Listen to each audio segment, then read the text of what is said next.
우뚝 솟은 느티나무처럼 도도히 흐르는 강물처럼 우리나라 경제발전사와 그 발걸음을 같이 하면서 오늘의 LG그룹의 주춧돌을 놓으신 연암 구인의 창업회장. 이제 그가 살다간 발자취를 더듬고 근검소박한 삶과 인화의 정신을 밝혀 오늘을 살아가는 귀감으로 삼고자 합니다.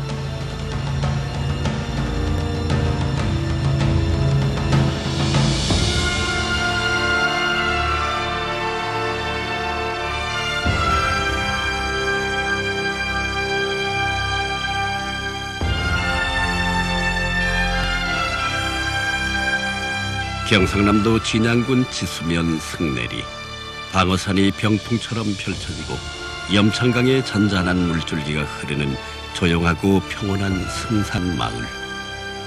LG그룹 연암 구인의 창업회장은 그곳에서 재소공과 진양아씨 사이의 장남으로 태어났다. 이때가 1907년 8월 27일이었으니 연암은 8월의 따사로운 햇살과 정기를 받으면서 온 가족의 축복 속에 이 땅에 첫 울음을 질러댄 것이다. 연암의 아명은 정득이었으니 이는 정민원의 옥동자를 낳았다 해서 붙여진 이름이다. 연암의 가정은 엄격한 유교적 가풍을 이어받아 규범을 중시하면서 아이들에게는 늘 부모에 대한 효와 형제간의 우애를 강조하는 집안이었다. 연암이 태어나던 때는 국군이 쇠하고 민족의 주권이 외세에 넘어간 암흑의 시기였다. 연암의 할아버지 만회 구연오공은 일찍이 대과에 급제해서 고종의 총애를 받으면서 홍문관 규리와 시독으로 봉직했던 유생들의 존경을 받는 학자였다. 그러나 만회공은 나라의 운명이 그릇되어감을 깨닫고 귀골에서 한 수를 남긴 채 호련히 낙향하여 초야에 묻혀 지냈던 것이다. 이러한 집안 분위기 속에서 연암은 어린 시절부터 효성이 지극하고 동생들을 생각하는 마음이 남다른 아이로 자랐다. 또 어려서부터 근검절약하는 생활 태도를 배우고 형제간에 서로 도와가면서 살되 의지하지는 않았다. 일찍부터 한학을 배운 연암은 글 깨치는 속도가 남달리 빨라 동네 사람들로부터 구교리집 장솔이 어디 가겠느냐 하는 칭찬을 받았다. 연암은 이렇게 엄격한 가훈과 비굴하게 굽히거나 해프게 꺾일 수 없는 가풍의 울타리 아래서 슬기로운 어린 시절을 보낸 것이다.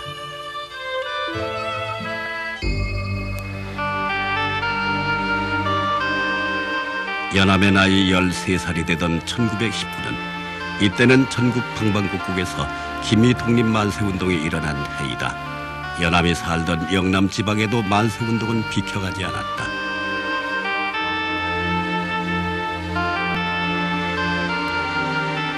연암의 할아버지 만회 구연오공은 조국의 장래를 자라나는 세대에게 맡길 수밖에 없다고 보고 연암을 서둘러 장가보낼 생각을 했다. 그때 신둣감으로 꼽히니가 구교리 댁과는 담 하나를 사이에 두고 사는 허만식공의 큰따님 을수 아가씨였다. 이때가 연암의 나이 14살 되던 해였으며 구교리는 연암에게 인회라는 이름을 지어주었다. 때는 서구의 신문명이 밀려들어오던 질풍노도의 시대. 승산마을에도 학교가 세워지고 선생이 들어오자 연암도 지수보통학교에 입학하니 이때가 1921년 4월이었다. 새로운 학문을 접하게 된 연암은 더 큰 세계로 달려가고 싶은 충동을 느꼈다. 1924년 4월 연암은 마침내 단신으로 서울에 올라와 중앙고등보통학교에 입학했으니 이때 그의 나이 18이었다. 그는 동서고금의 좋은 책들을 두루 섭렵하면서 세상을 보는 눈을 넓게 가지려고 노력했다. 그러나 연암의 유학생활은 장인의 급작스런 서거로 2년 만에 끝나고 연암은 다시 고향으로 돌아왔다. 주권을 빼앗긴 조선 사람들의 생활은 말이 아니었다. 생활 수준은 낙후돼 있었고 피땀 흘려 노력한 건설의 대가는 모두 바다 건너 일본으로 돌아갔다. 누구 하나 생산에 나설 의욕을 갖지 못했고 새로운 일에 뛰어들 생각을 하지 못했다. 그렇지만 연암은 방어산 봉우리를 바라보며 이렇게 주저앉아 있을 수만은 없다는 생각을 되새기고 있었다. 대처로 나아가서 큰 뜻을 펼치고 싶은 연암의 꿈은 진성제를 넘어 진주로 향했다. 남강의 물결을 옆에 끼고 유연하게 자리 잡은 진주. 그곳이라면 무언가를 할 수 있을 것 같았다. 1931년 7월 마침내 진주 식산은행 맞은편에 포목점을 내고 구인의 상점이라는 간판을 올리니 9일 LG그룹의 창업 회장이 된 연암이 처음으로 사업을 시작하는 작지만 커다란 출발이었다. 연암의 나이 24살 때였다. 1935년 3월에는 온 가족이 진주 봉산동으로 이사했다. 처음 해보는 사업은 쉽질 않았다. 유교 가풍의 가문에서 태어난 연암에게는 장사란 것 자체가 낯선 것이었고 두 차례에 걸친 큰 홍수가 구인의 상점을 뒤덮기도 했다. 연암은 앞을 바라보는 지혜와 고객으로부터 얻은 신용을 바탕으로 구인의 상점을 주식회사 구인상회로 발족시키고 진주 유수의 기업으로 키워나갔다.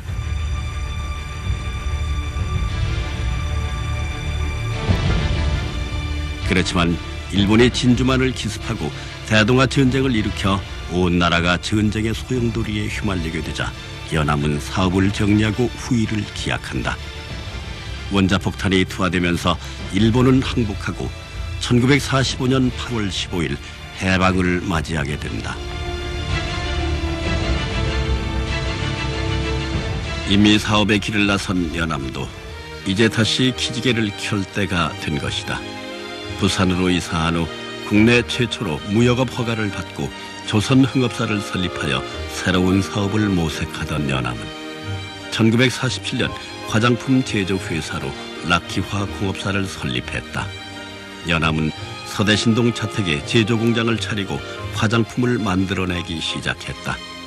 이렇게 해서 나온 것이 바로 럭키크림이었으니 오늘날 LG그룹의 태동이 바로 여기서부터인 것이다.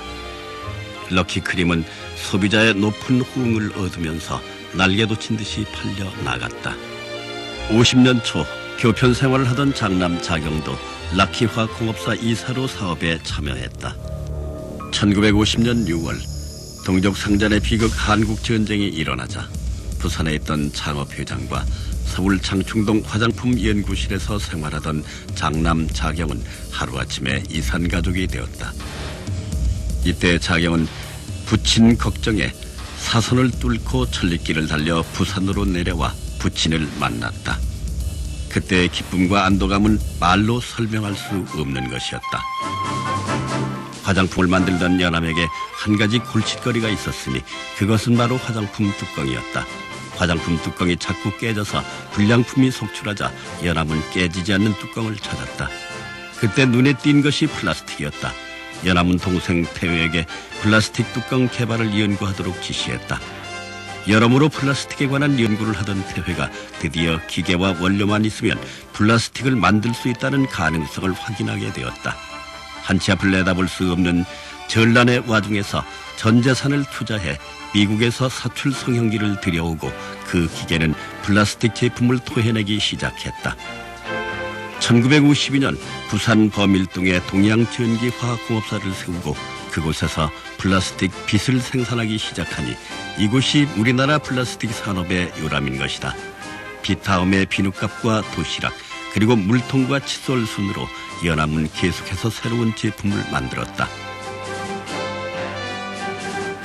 락키화학이 만든 제품은 물자가 절대적으로 부족하던 시절 국민 생활 개선에 크게 기여하였고 사세는 날로 확장되어 1955년에는 연지동으로 공장을 이전하게 되었다. 이때쯤에는 주력 사업도 화장품에서 플라스틱으로 넘어가 있었다. 연암의 사업은 꼬리에 꼬리를 물고 이어졌다. 칫솔을 만들었으니 치약이 있어야 하고 비누값을 만들었으니 비누가 있어야 하지 않겠는가. 연암은 연지동에 치약 공장을 세우고 치약을 개발하기 시작했다. 동생 평회가 미국으로 달려가 치약 제조 공법을 배워오자 연지동 공장에서는 치약이 쏟아져 나오기 시작했다. 치약을 담는 튜브도 자체 생산하기 시작했다. 고목상으로 시작해서 화장품과 플라스틱, 그리고 유지 제품에 이르기까지 이제는 당당한 기업인으로 제법 성공을 했지만 연암은 여전히 누구보다도 검소한 기업인이었다.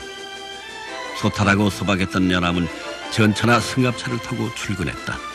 담배도 헐한 것과 좋은 것을 함께 준비해 두었다가 좋은 것은 거래처 사람을 주고 자신은 헐한 담배를 피웠다.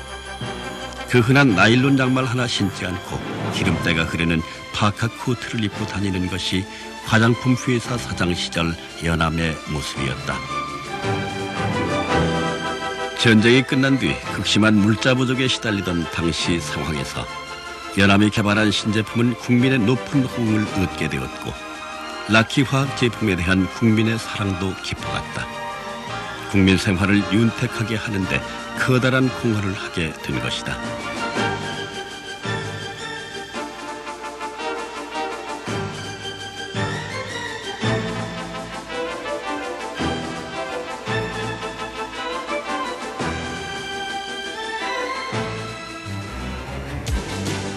플라스틱 제품 생산으로 적지 않은 성과를 거두었던 연암은 플라스틱 계열 제품으로 시야를 넓혀 1954년 10월 연지동 공장에 160여 평 규모의 비닐 제품 생산을 위한 건물을 짓고 일본 롤사로부터 들여온 캘린더 롤 1대, 믹싱 롤 1대, 워밍 롤 1대 등 비닐 제품 제조 라인을 설치하여 11월부터 생산에 들어갔다.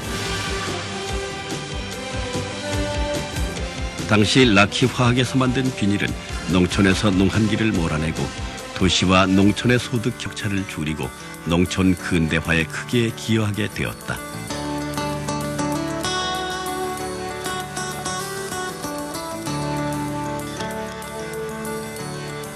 (57년 1월부터는) 비닐 장판이 생산되었는데 수명이 길고 보온 효과가 커 전국에서 큰 인기를 끌었다.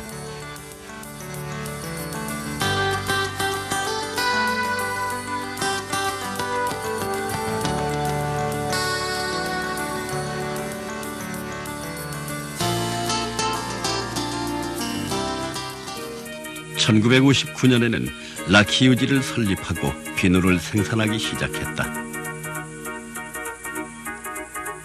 비누갑을 만들었으니 비누도 만들어야 하지 않겠느냐던 그의 뜻이 이루어진 것이다. 화장품 사업이 플라스틱 제품을 만들어내고 플라스틱 제품은 다시 치약을 개발하는 계기가 되니 연암은 필요에 따라 새로운 기술을 개발하면서 점차 사업 영역을 넓혀 나간 것이다. 연암은 연구하고 개발하면 된다고 하는 사업가적 신념으로 각종 신제품을 개발하는 데 성공한 것이다.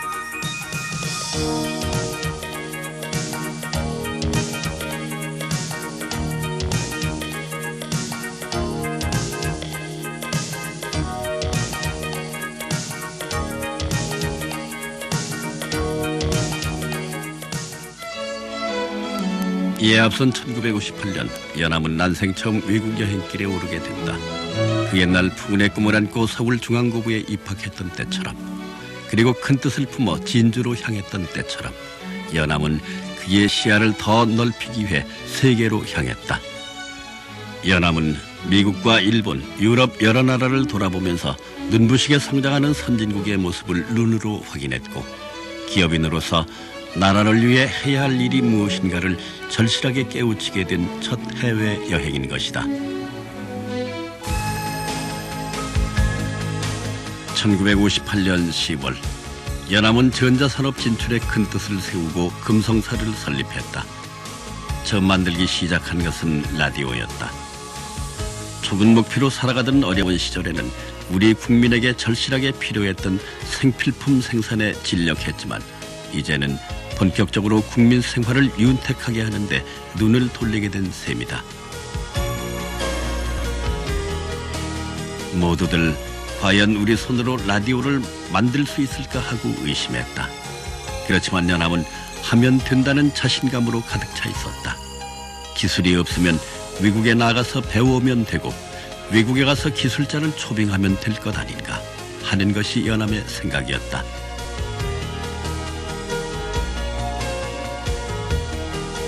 금성의 기술진이 낮밤을 세워가며 고생한 끝에 그의 8월 국내 최초의 라디오인 A501이 만들어졌다. 드디어 해냈다. 우리 손으로 라디오를 만들게 된 것이다. 금성사는 이제 우리나라 전자산업의 개척자가 된 것이다. 사원들의 자부심은 대단했고 그 기쁨은 이루 말할 수 없었다. 그러나 고객의 마음은 금성사 사원들의 감격과는 달리 냉담했다. 당시에는 밀수품 라디오가 널리 퍼져 있었기 때문에 우리 손으로 만든 라디오가 발붙일 틈이 없었다. 게다가 국산품이 별 수 있냐 하는 고객의 심리가 그것을 거들었다.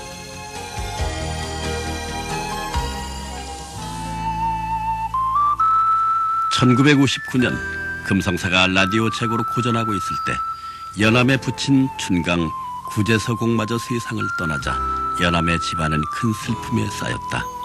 그 옛날 연암이 사업을 하기로 작정을 하고 그 뜻을 아뢰었을 때 한편으론 걱정하는 마음을 품으면서도 한편으론 대견한 아들을 믿고 당시로는 거금인 2,000원을 손에 쥐어주시던 부친 춘강공. 연암의 슬픔은 하늘에 닿았다.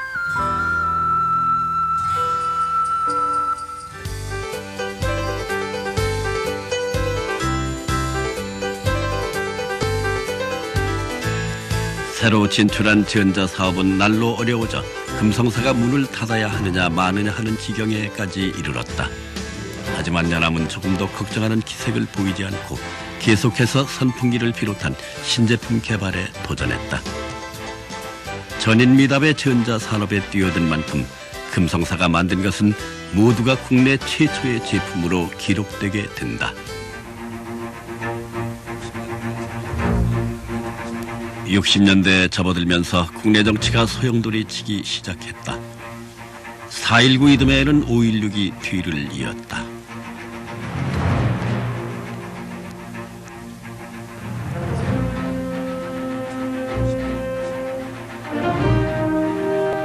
(1961년 7월) 박정희 국가재건 최고회의 의장이 금성사를 방문했다.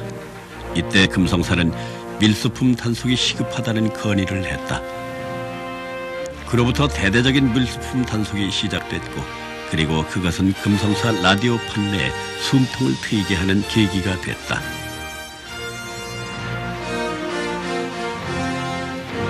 뒤이어 농촌 지역에 라디오 보내기 운동이 벌어지니 폐사 직전까지 갔던 금성사는 드디어 새로운 도약의 전기를 마련하게 되었다.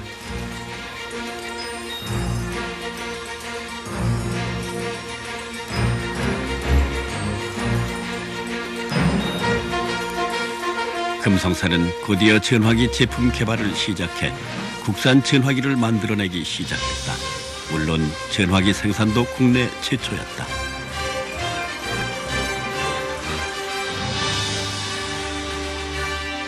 연암은 언제나 국민 생활에 직결되는 제품으로 기업에 임하고 남이 손대지 않았거나 남이 성공하지 못하는 사업에만 도전했다. 그래서 사람들은 연암을 가리켜 산업의 개척자라고도 하고 항상 새로운 것에 몰두하는 호기심 많은 사람이라고도 했다.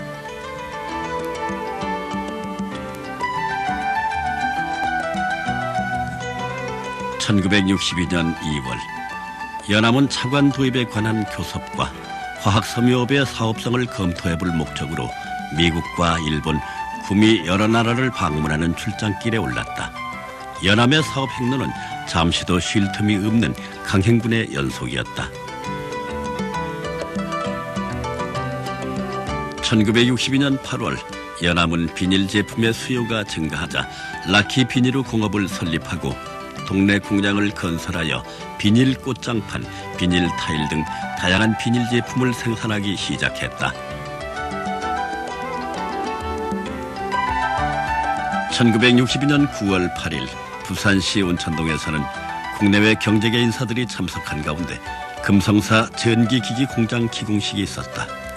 기공식에 참석한 사람들은 엄청난 규모의 금성사 부지를 둘러보며 연신 감탄사를 연발했다.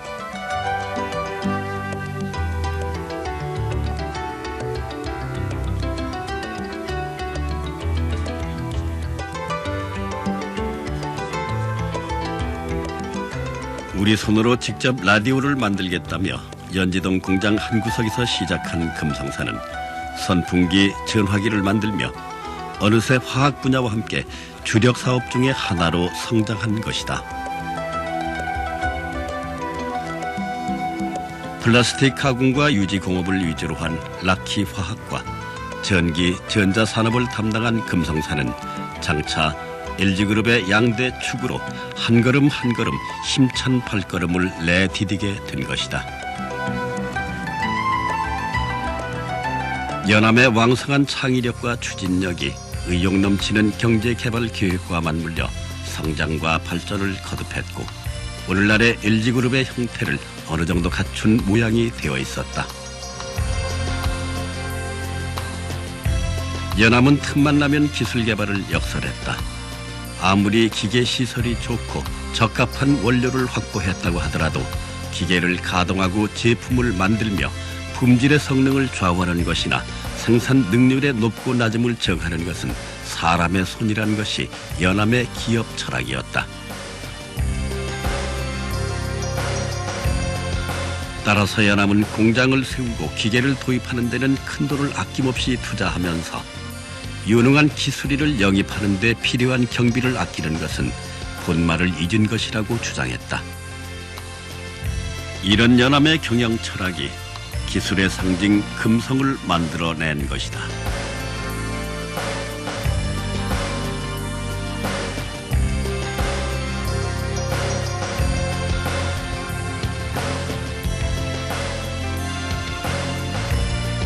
(60년대) 중반에 들어서면서 사세는 하루가 다르게 성장했고 사업 영역도 더 넓은 세계를 향해 세계로 뻗어나가고 있었다. 1964년 1월 금성사는 우리 전자산업의 선구자답게 적산 전력계를 국내 최초로 생산했다.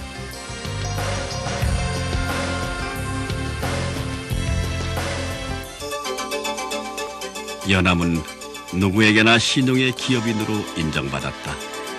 신용은 그 옛날 진주에서 포목상을 할 때부터 연암의 사업 미천으로 굳어져 있었다. 연암은 매사에 치밀하고 합리적이어서 실수가 적었고 기회를 포착하는 데는 남이 흉내내지 못할 만큼 신속하고 과단성이 있었다. 연암은 기존의 틀에만 얽매이지 않고 자유분방한 아이디어로 남보다 앞서서 신제품을 개발하고 성공으로 나아갔다. 그해 5월 연암은 부산 지역 상공인들의 요청으로 국제신고를 인수했다.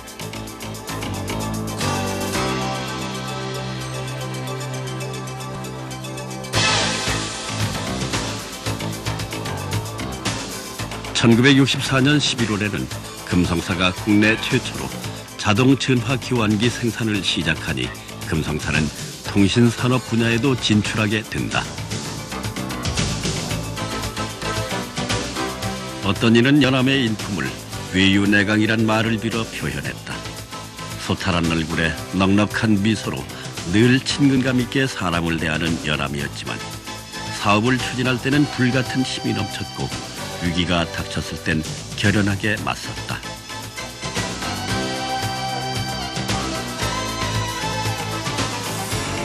(1964년 12월) 연암은 사돈 호암이 이끄는 삼성과 합작으로 방송사업을 시작하였으나 9일 많은 우여곡절 끝에 과감하게 철수를 하는 용단을 내리기도 했다.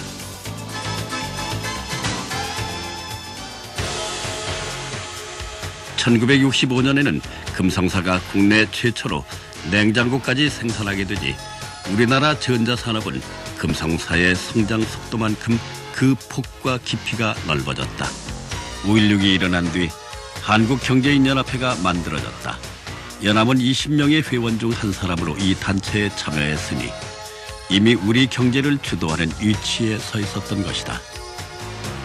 1966년 4월 하이타이라는 이름으로 우리나라 최초의 합성 세제가 만들어졌다.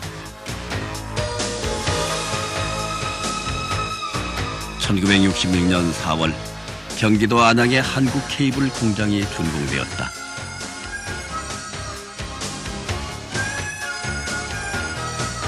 (1962년에) 착공했으니 실로 4년 만에 완공을 본 셈이었다. 예정보다 반년이나 늦었을 만큼 진통도 많이 따랐다.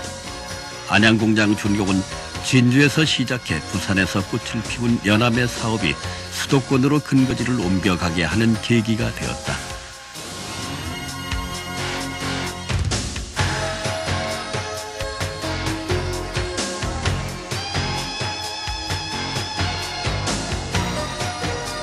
(60년대에는) 본격적인 경제개발이 추진되면서 발전시설과 송배전시설이 나날이 늘어났고 농어촌 전기 공급과 각종 최신 사업으로 전선 수요가 폭주하고 있었다. 한국케이블의 설립은 이런 수요를 충당하면서 우리나라 경제발전의 밑거름을 다진 사업으로 기록될 것이다.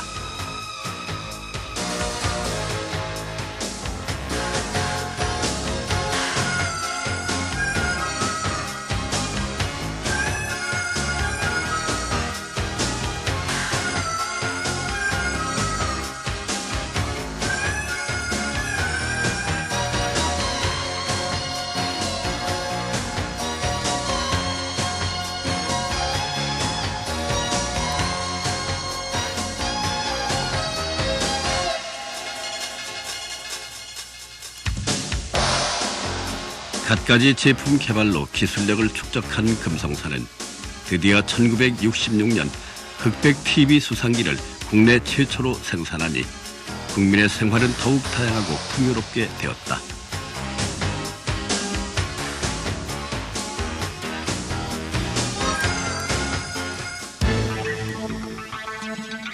연암은 배짱도 두둑한 낙천가였다. 경제인들이 함께 베트남 파월 장벽을 위문 갔을 때도 다른 기업인들은 막사 출입도 못하는데 연암은 아무렇지도 않게 드나들 만큼 배짱이 두둑했다. 그는 어느 한 가지가 무서워서 일어서지 않는다면 영원히 일어서지 못한다는 신념을 가지고 있는 배짱과 배포가 큰 기업인이었다.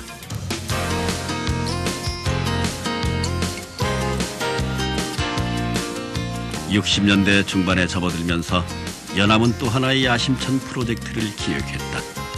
민간 기업으로서는 처음으로 정유 사업에 뛰어든 것이다. LG그룹이 처음 민간 정유 사업에 뛰어든다고 선언했을 때 정부는 별다른 반응을 보이지 않았다. 그렇지만 연암이 한 걸음 한 걸음 사업을 준비해 나가자 이번에는 정부가 서둘러 제2정유사업자 공모 공고를 냈다. 치열한 유치 경쟁과 우여곡절 끝에 결국 사업권은 철저한 준비와 단단한 제휴선을 갖춘 호남정유의 손에 쥐어졌다. 이렇게 해서 여수의 민간 정유회사가 세워진 것이다. 호남정유 설립은 화학과 전자의 양대 축 위에 새로운 사업축이 생긴 것을 의미한다. 아울러 그동안 영남에만 집중되어 있던 생산 공장이 호남에도 진출함으로써 국토의 균형 있는 발전에도 기여를 하게 되었다.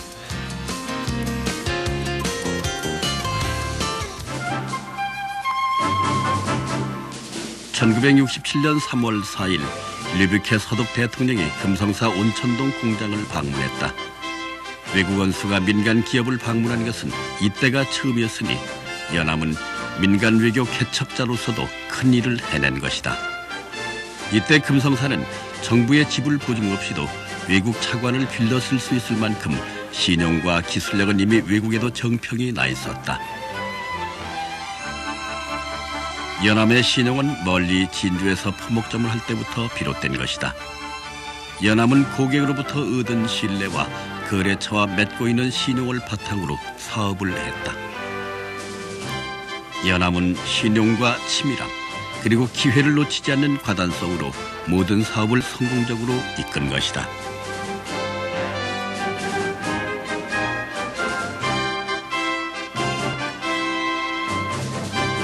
(1967년 7월) 연암은 호남정유 합작사인 칼텍스사의 초청으로 부인 허울수 여사와 함께 회갑을 한 달 앞두고 3주간 미국 여행을 하게 된다.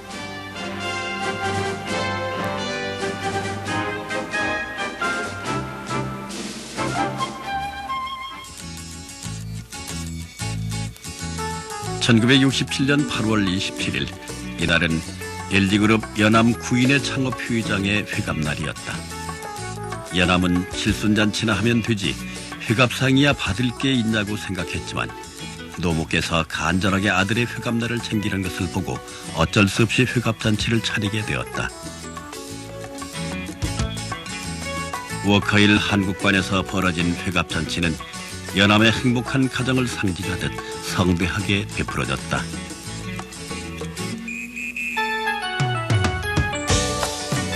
연암은 슬하의 6명의 아들과 4명의 딸을 두었다. 또 5명의 동생들도 그의 사업을 도왔다. 따지고 보면 연암의 사업은 번성한 그의 가족만큼이나 늘어났다고 할 수 있으니 연암은 가정으로나 사업으로나 모두 성공한 흔치 않은 기업인이었다. 그는 형제간의 우애가 있어야 하고 가정이 화목해야 한다는 가풍을 사업에도 적용해서 인화의 기업을 만들었다.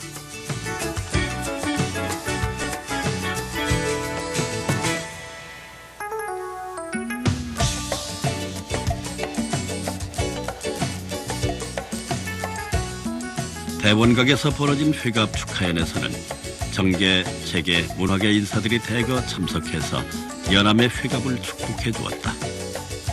삼성그룹을 이끌던 오암 이병철 회장도 참석해서 연암의 수연을 축하해 주었다. 연암과 호암은 지수국민학교를 함께 다닌 중마 고우이면서 연암의 아들이 호암의 딸과 결혼한 사돈지간이었다. 두 사람이 젊은 시절에 모두 사업에 뛰어들어 우리나라의 경제의 중추적인 양대 기업을 키웠으니 둘 사이에는 협력할 일도 많았지만 다툴 만한 일도 없지 않았다. 그렇지만 인화를 중요하게 생각하는 연암은 모든 일을 참고 양보함으로써 서로가 좋은 사이를 유지할 수 있었다. 돌이켜보면 연암의 60평생은 마치 커다란 강의 흐름을 연상시키는 것이었다. 부산 서대신동의 살림집에 차렸던 락키 화학이 그 강물의 수원이었다면 그것은 다시 화학과 전자라는 두 지류로 흘렀다. 그 지류는 또 제각각 수많은 지류를 만들었고 서로 보완하고 상승하는 가운데 우리 산업계의 주춧돌이 되고 기둥이 되어왔으며 이제는 넓이와 깊이를 더해가는 큰 강물이 되어 흐르고 있는 것이다.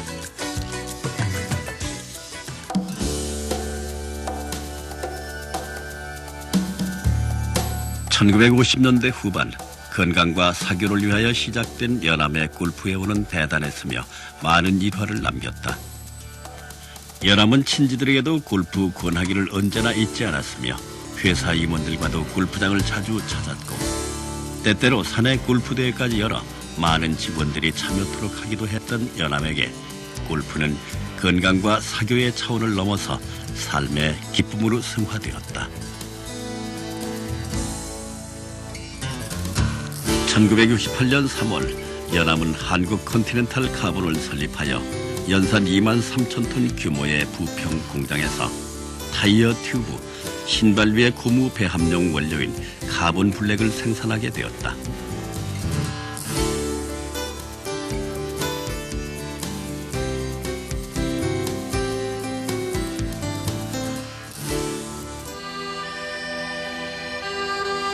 (1968년 6월) 모친께서 80세의 천수를 누리고 세상을 떠났다.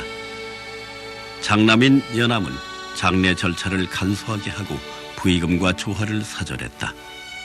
연암은 맏아들로서 모친의 생전에 조석으로 문안드리기를 잊지 않았으니 연암의 효심은 대대로 내려오는 가풍인 것이다. 1968년 연암은 진주시의 연암도서관을 건립해서 기증했다. 원래 연암은 회갑을 맞이해서 무언가 뜻이 있는 복지사업을 할까 생각하고 있었다. 여러 가지 사업 중 공공도서관 건립 사업이 가장 눈에 띄었다. 연암은 자신이 사업가의 길을 걷기 시작한 진주에 도서관을 건립 기증한 것이다.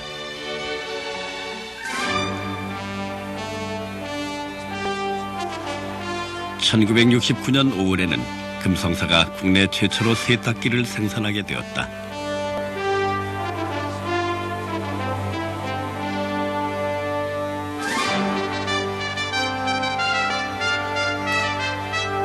1969년 6월에는 우리나라 민간 기업으로 최초인 후남정유 여수공장이 준공되고 오늘날 LG그룹의 에너지 분야와 석유화학 산업의 기틀을 마련하게 되었다.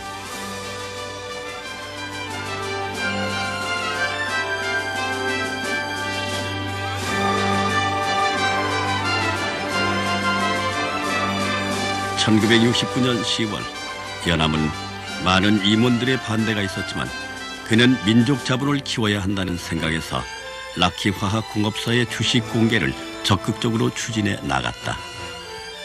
사람도 크면 철이 드는 법인데 기업도 성장하면 기업을 키워준 사회에 공헌해야 한다는 것이 연암의 기업관이었다.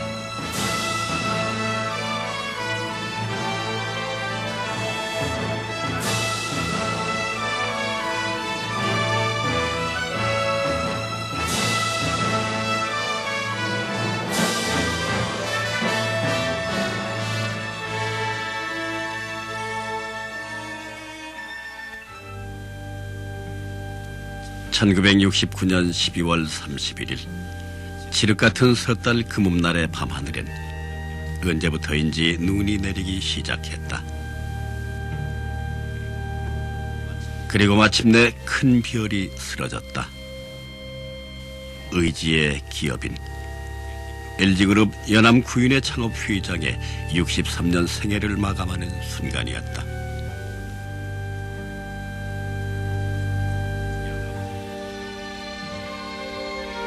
장남인 자경을 비롯해 온 가족이 지켜보는 가운데 연암은 그렇게 후련히 우리 곁을 떠나갔다.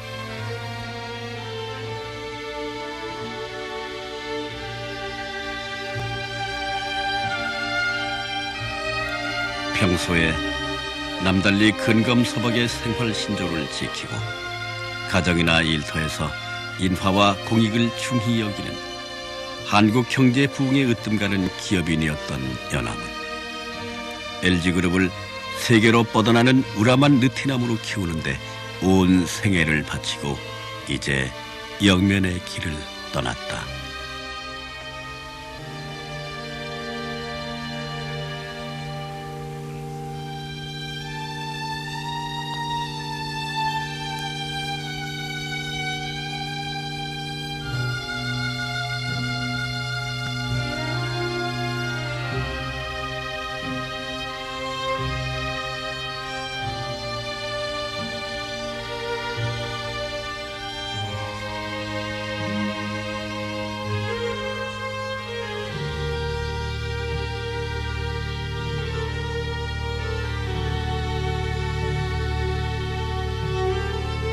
(1970년 1월 4일) 연암은 장남 자경과 가족, 친자식처럼 생각했던 LG 임직원, 그리고 각계각층의 인사가 모여 그의 죽음을 애도하는 가운데 경기도 용인군 기흥면 하갈리 유택에 안장됐다. 그리고 1983년 다시 부산 동래구 온천동 금정산 자락 양지바른 중턱에 영원한 유택이 마련되었다.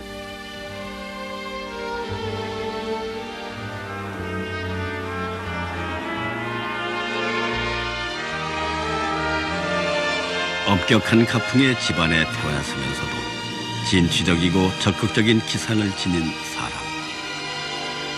일제 식민지를 거쳐 조국이 물자 부족과 외세 허덕일 때 사업에 뛰어들어 국민 생활을 개선하고 오늘의 LG의 주춧돌을 놓으신 사람. 한 번 믿은 사람에 대해서는 끝까지 신뢰하여 모든 것을 맡겼던 LG그룹 연암 구인의 창업 회장.